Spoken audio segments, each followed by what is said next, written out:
जी अस्सलाम वालेकुम students I hope all of you will be fine.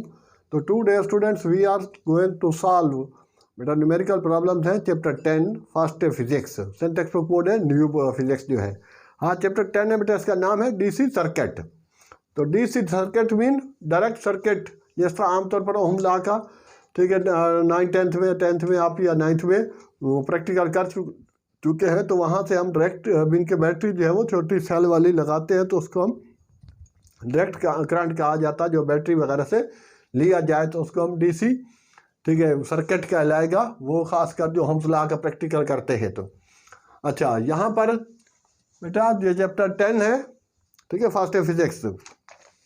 तो इसमें बेटा डाटा जो हमने बनाना है, क्वेश्चन दे रखा है न्यूमेरिकल प्रॉब्लम में। पहला न्यूमेरिकल है the storage of a car the storage battery of a car has an EMF of the 12 volt. तो ये EMF जो है ये इंटरनल उसकी वोल्टेज कहलाएगी। If the internal resistance of the battery is 0.5 ohm, तो इंटरनल रेजिस्टेंस स्मॉल r से indicate करेंगे। And what is the maximum current, तो मैक्सिमम करंट बेटा हमें इसमें से फाइंड आउट करना है, ठीक है। What is the maximum current that can be drawn from the battery, तो बैटरी से कितना करंट जो वो आ रहा होगा, तो ये चीज़ हमने इसको फाइंड आउट करनी है। तो बेटा जो जनरल रेजिस्टेंस होती है वो हम कैपिटल R से लेते हैं, लेकिन जब वो इंटरनल रेजिस्टेंस की बात करें तो उस सूरत हाल के लिए स्मॉल r से। और EMF, ठीक है, इसके अंदर जो उसने यूज़ किया पीछे ओम्स लॉ वाला क्वेश्चन अपना टॉपिक है, उसके अंदर वो है वोल्टेज इंटरनल, ये V फॉर वोल्टेज, और I आगे इंटरनल मैंने लिखा है 12 वोल्ट है जो यहाँ दे रखा है। तो आपके बेटा सोल्यूशन है और इसका फार्मूला सिंपल सा है, ठीक है ना, बाई ओम्स लॉ। तो आपके ये हो जाएगा बेटा V टर्मिनल, हाँ जी, internal voltage is equal to IR, ठीक है। दूसरा भी V इक्वल टू IR होता है, लेकिन वो कैपिटल होता है। ओम्स लॉ की जनरल इक्वेशन है। अच्छा, अब इसका इंटरनल वोल्टेज जो दे रखा है वो है बेटा 12, I हमें मालूम करना, और ये 0.5, तो I यहाँ रख ले। तो 12/0.5, पॉइंट नीचे से रिमूव करेंगे, पॉइंट के बाद एक डिजिट है तो ऊपर बेटा 10 होगा। तो 5 1 दार 5 2 दार और 12 2 दार 24। तो this imply I is equal to 24 ampere. तो ये बेटा इतना सा क्वेश्चन था और ये बहुत ही आसान सी चीज़ थी, ठीक है। हवाला देना है तो चाहे तो अपने लिख देना, मैंने जनरल फार्मूला लिखा by the Ohm's law, V equal to V internal equal to I small r, और उनकी वैल्यू पुट कर दी। V की इंटरनल की दे रखी है और ये स्मॉल r इंटरनल रेजिस्टेंस, और यहाँ से बेटा यहाँ मल्टीप्लाई, यहाँ डिवाइड। अगर आप सिंप्लीफिकेशन नहीं करते हैं तो आप कैलकुलेटर से भी कैलकुलेट करेंगे तो इतना ही आएगा। और करंट का यूनिट जो होता है वो SI एम्पेयर होता है। तो ये था स्टूडेंट हमारे पास क्वेश्चन नंबर 1। तो अब के बेटा बहुत आसान दे रखे हैं इसके अंदर जी। नंबर 2 पर है, ठीक है, क्वेश्चन नंबर 2। अब इसका हाँ, तो स्टूडेंट्स इसमें दे रखा है उसने negligibly small current is pass through the wire of the length 12 metre and uniform cross sectional area. Cross sectional area जो है वो उसका क्रॉस सेक्शन जो है एरिया लिया जाता है, हाँ जी, metre square. And it's resistance is measured 6 ohm. What is the resistivity of the current at the temperature of the experiment. Temperature of experiment पे उसने हमसे पूछा है कि उसकी रेजिस्टिविटी क्या होगी। ले स्टूडेंट, तो यहाँ पर जो डाटा बन रहा है बेटा, L फॉर लेंथ ये 12 मीटर है, और एरिया ऑफ क्रॉस सेक्शन बेटा A से लिया जाएगा क्रॉस सेक्शन। तो वो उसने दे रखा है 4.0 टाइम्स या इंटू 10⁻⁻7 मीटर स्क्वायर। ये बेटा 4 है, -7 मीटर स्क्वायर। और उसके बाद है सिंपल सा है बेटा, resistance capital R is equal to 6 ohm, और रो जो है वो रेजिस्टिविटी, ये हमें मालूम करनी है। तो रेजिस्टिविटी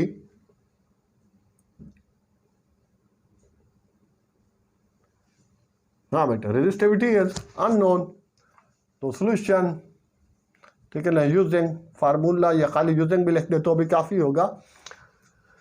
हाँ बेटा, तो इसमें जो कैपिटल आर होता है, capital R is equal to rho L upon A, ठीक है, पीछे भी है। अच्छा, अब रेजिस्टिविटी क्या होती है, रेजिस्टेंस क्या होती है, थोड़ा सा उसको भी साथ साथ बताते जाएं कि रेजिस्टेंस जर्नल बेटा जो सर्किट के अंदर आ रहा है वो पहले पूरे कंपनी में है, पूरे घर में है, तो पूरा जो या फिर पूरी इनके जो सर्किट यूज हो रहा है उसके लिए पूरा जो आ रहा है उसमें रेजिस्टेंस, उसको हम रेजिस्टेंस कहा जाता है। करंट का जो फ्लो के अंदर रेजिस्टेंस है, the opposition offer to the flow of current is known as resistance. अच्छा, और resistivity the resistance offered per unit area, per unit volume, ठीक है, पर यूनिट एरिया या फिर per unit volume of a conductor, ठीक है। Mean के एक यूनिट एरिया में 1 मीटर कोई भी वायर आप यूज़ की है उसका 1 मीटर के अंदर या 1 सेंटीमीटर के अंदर, ठीक है, एरिया ऑफ क्रॉस सेक्शनल लेना है, तो उसकी पर्टिकुलर जो मीन के यूनिट लेंथ में जो आपके पास रेजिस्टेंस आए उसको रेजिस्टिविटी कहा जाता है। तो उसका फार्मूला है बेटा निकालने के लिए। अब हमें जो है उसमें रो चाहिए, तो रो इज इक्वल टू आर, ए इधर मल्टीप्लाई और एल डिवाइड हो जाएगा। अच्छा, या फिर आप पहले फार्मूले को सेट कर लें तो आपकी मर्जी, या फिर उसमें मैंने रो को बेटा सब्जेक्ट बना लिया, रो को मैंने आइसोलेट कर लिया, अलग कर लिया, या फिर आप वैल्यू पुट कर लें उसके बाद फिर रो को अलग कर लें, एज यू विश। अब बेटा आर 6 है, एम्पेयर बेटा 4.010 पर -7 अपान ये लेंथ बेटा एल 12। अब सिंपल 6 1 दार 6 2 दार 2 1 दार 2 2 2 दार 4। हाँ बेटा, कैलकुलेटर भी उठा के रखना, अपने साथ तैयार रखना कि ज़रूरत कभी पड़ सकती है। अभी तो खैर बहरहाल 2.0 × 10⁻⁻4 ओम मीटर, तो बेटा ये यूनिट है उसका रेजिस्टिविटी का, तो और यही फार्मूला है, यही उसका आंसर दे रखा है, तो ये ओम मीटर इसका आंसर हो गया। जो तो जनरल रेजिस्टेंस आ रही है सर्किट के अंदर 10 मीटर पीस 25-30 मीटर में, तो उसके करंट के अंदर जो रेजिस्टेंस आ रही है फ्लो में, तो वो रेजिस्टेंस कहलाएगी, उसका यूनिट ओम है, रेजिस्टिविटी ओम मीटर, ओम पर मीटर, ठीक है ना। और ये चीज़ हो गई बेटा इस तरह से, यहाँ पर हमारा ये सूरत हाल ख़त्म हुई। 1 मिनट, ओम है या ओम मीटर है, रेजिस्टिविटी ओम मीटर है, सॉरी ओम मीटर, वो यहाँ से दिमाग में आया कि ये बेटा रेजिस्टेंस का ओम हो गया, यहाँ मीटर स्क्वायर हो गया एरिया का, और नीचे भी मीटर है लेंथ का, तो मीटर से 1 मीटर कटेगा तो ऊपर ओम मीटर बनेगा। वैसे भी रेजिस्टिविटी का यूनिट ओम मीटर है, ओम पर मीटर नहीं है। तो ये था सेकंड वाला क्वेश्चन। आई थिंक ये तो बहुत ही सिंपल है, आसान है। ले स्टूडेंट, तो 3 है, और इसके बाद सॉरी ये बेटा सेकंड था, अब इसके बाद हम थर्ड पे चलते हैं।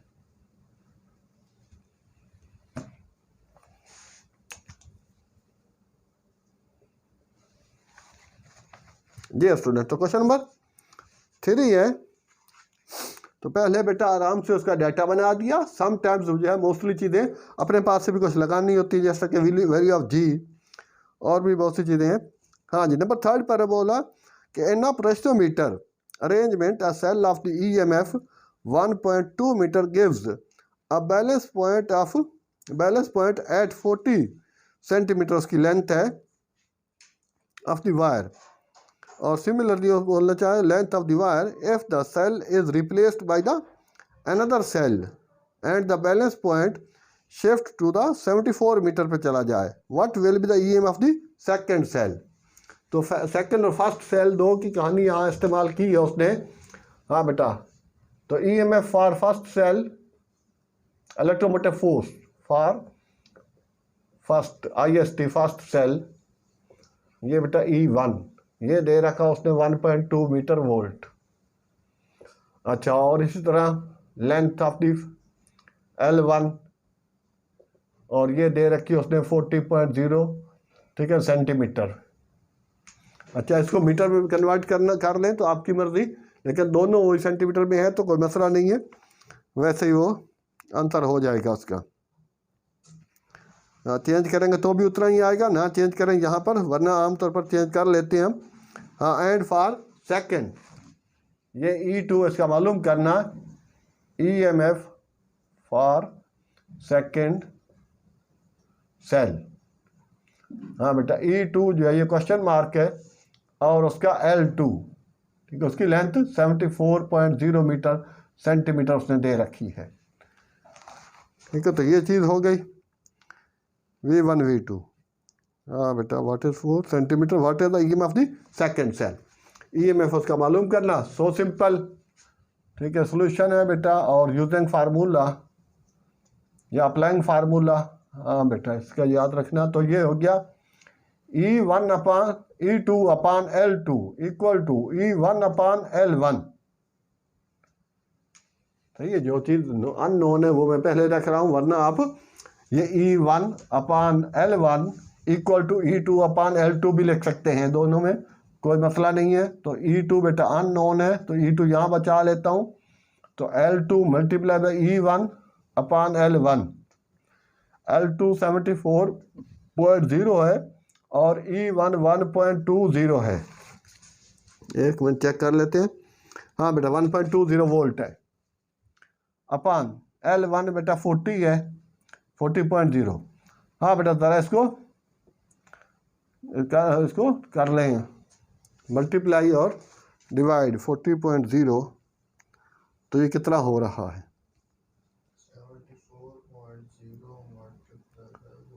0.20 डिवाइड बाई 40 है। वैसे पॉइंट रिमूव करके भी मैं कर सकता था, तो इस तरह से अगर हो रहा है तो फिर ज़्यादा क्यों उसको मुश्किल कर रहे हैं। हाँ बेटा, कितना आ रहा है,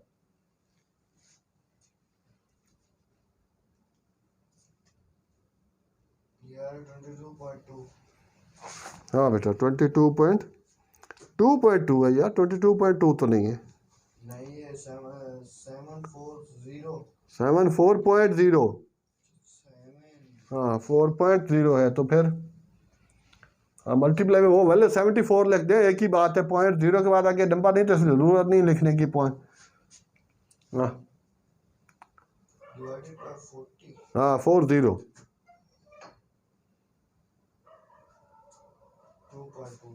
हाँ बेटा 2.22 वोल्ट्स। हाँ बेटा, तो ये इसका आंसर आ जाएगा। तो ये सिंपल सी इतनी कहानी थी, दो सेल है, ठीक है, उसका दिया हुआ पोटेंशियोमीटर, तो वो बेटा आमतौर पर वो उसकी दो मूव कराया जाता है, तो उसकी वोल्टेज या वोल्ट मीटर पे चेंज होती रहती है। तो उसकी बात यहाँ किया है एक सेल से दूसरे सेल पर। तो ये सूरत हाल थी इसकी बेटा, ये था क्वेश्चन नंबर 3, बहुत ही आसान सा था।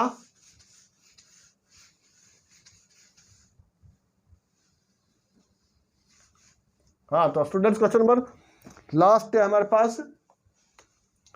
हाँ बेटा, थोड़ा सा टाइम रह गया ताकि ये भी पूरा हो ही जाए, और ये भी शार्ट में है। नंबर 4 वाले में है बेटा 3 resistors, 1 ohm 2 ohm and 3 ohm are connected in series. Series का what is the total combination of the resistance, ये पहला पार्ट है उसका। तो सो सिंपल, डाटा बेटा दे रखा है, तो ये R1 इज इक्वल टू 1 ओम और R2 इज इक्वल टू 2 ओम और R3 इक्वल टू 3 ओम। ठीक है, तो और RE निकालना है, RE फॉर इक्विवेलेंट। ठीक है, T भी लिख सकते हैं, N भी लिख सकते हैं, नेट। हाँ बेटा, फॉर सीरीज कॉम्बिनेशन,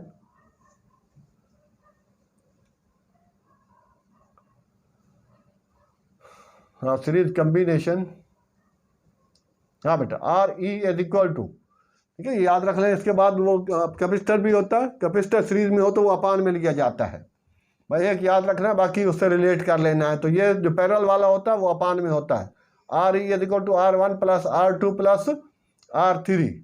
ये यूँ समझे, ये इसका ए पार्ट है, तो 1 प्लस 2 प्लस 3, हाँ भाई इतना ही है ना, 1 प्लस 2 प्लस 3। हाँ बेटा, तो ये 2 है, तो ये 6 हो गया, 6 ओम। तो ये हो गया RE उसका इक्विवेलेंट रेजिस्टेंस। फर्स्ट पार्ट का ये बेटा आंसर दे रखा है, तो ये यहाँ पर कंप्लीट हुआ। बी पार्ट है। हाँ बेटा, अब अगर वो कहना चाह रहा है कि if the combine is EMF, voltage उसकी जो दे रखी है वो वी है बेटा 24 वोल्ट, 24 वोल्ट्स, ठीक है। और आर ई तो दे रखा है 6 ओम, और इसमें आई पहले मालूम कर लें, क्योंकि सीरीज कॉम्बिनेशन के अंदर current will be remain same, जबकि पैरेलल के अंदर करंट डिफरेंट होता है, सीरीज में करंट सेम होता है, और इसमें पोटेंशियल डिफरेंस जो है वो डिफरेंट होगी, और ये चीज़ पैरेलल कॉम्बिनेशन में पोटेंशियल डिफरेंस जो है वो सेम रहती है, करंट डिफरेंट हो जाता है। तो बेटा as Ohm law V equal to I R, और बेटा I is equal to V upon R, और यहाँ आर ई होगा, तो वी है बेटा 24 और आर ई आपके पास 6, तो इसको कट मार के 6 1 4, तो आई आपके पास हो गया 4 एम्पेयर। अब अगली चीज़ जो कहना चाह रहा है, इसी बी पार्ट का ही चल रहा है, एंड कहना चाह रहा है what then obtain the potential difference across each resistor. Potential difference बेटा वी से इंडिकेट करते हैं, तो वो कह रहा है कि V1 equal to V2 equal to V3 question mark, ये तीनों अननोन है सबको। तो उसके बाद एंड हेयर, हाँ यहाँ पर बेटा वो लगा लेंगे V equal to IR1, V1 यूँ लगा लें, तो V1 इज इक्वल टू आई हमारे पास कितना आ रहा है 4, क्योंकि करंट सेम रहेगा, R1 1 है, तो ये हो गया 4 वोल्ट्स, ठीक है ना। V1 इक्वल टू 4 वोल्ट्स, और इसी तरह V2 इक्वल टू IR2, तो I है बेटा 4 और R2 2 है, तो ये हो जाएगा 8 वोल्ट्स। एंड V3 तो same like V equal to IR थे, तो V3 इक्वल टू IR3, क्योंकि करंट तो सेम रहेगा, तो करंट है 4 और 3, तो ये बेटा 12 वोल्ट्स, तो ये V1 V2 V3 ये भी मैंने फाइंड आउट किया। और I, हालांकि I की यहाँ, क्योंकि हमें मालूम था कि आगे हमने फार्मूला लगाना, तो I उसके लिए फाइंड आउट करना, तो ये I पहले जहाँ डायरेक्ट नहीं पूछा उसने कि व्हाट विल बी करंट, तो करंट हमें अपनी रिक्वायरमेंट के लिए उसको कैलकुलेट करना होगा।